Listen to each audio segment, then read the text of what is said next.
and to be part of this discussion and debate and exchange. And may I say, before what are going to be brief remarks, I respect those who are of a different opinion and respect their processes of reaching those opinions. But I want to clarify a couple points that I think should be guiding us to an extent today, and in that respect I'm going to be associating myself with the remarks of some of my colleagues. The term representative democracy has been mentioned, and that's what we are.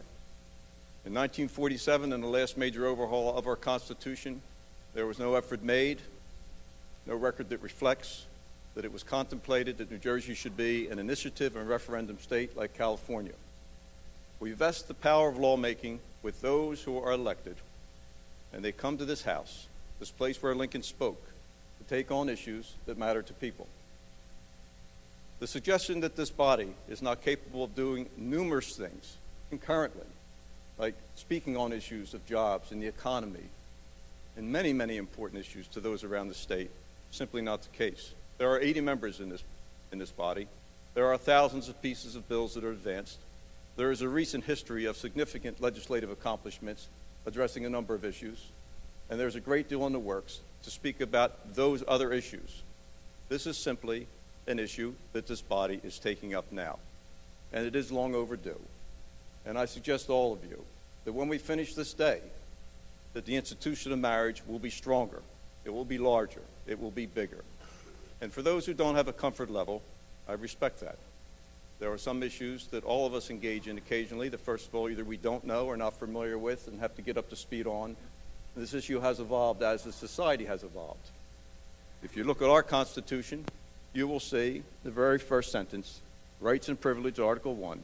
All persons are by nature free and independent and have certain natural and unalienable rights, among which are those of enjoying and defending life and liberty, of acquiring, possessing, and protecting property, and of the pursuing and obtaining safety and happiness.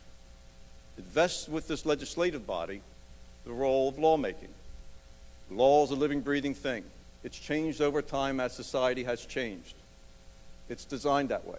We are lawmakers. It's our obligation to work on the law, to amend the law, to change the law as the circumstances around us require it to be changed. The Constitution is the foundation, gives us the process to do this lawmaking. And in this representative form of democracy, the people's voice echoes through us in the districts we represent. And if they're not pleased, they don't send us back, and someone else arrives, and an effort begins to change the law once again.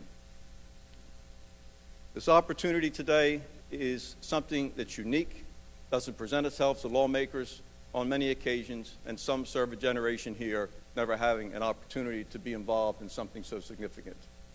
We're not going to miss this opportunity.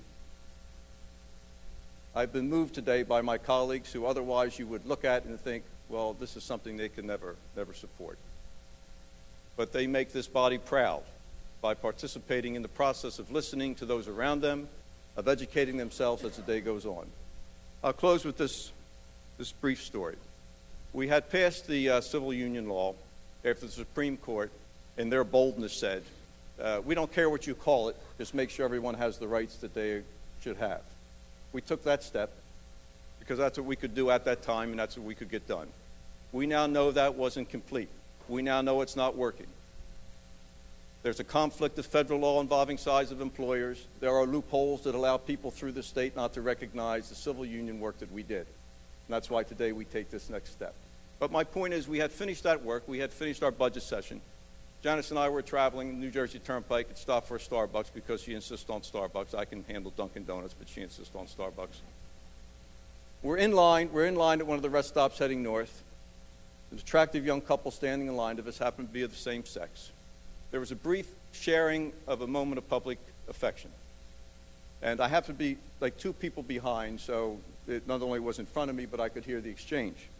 And one of the two sort of drew back a little bit because they had caught themselves recognizing they were in this very public place.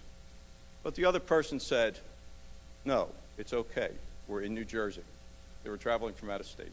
We had recently done the civil union.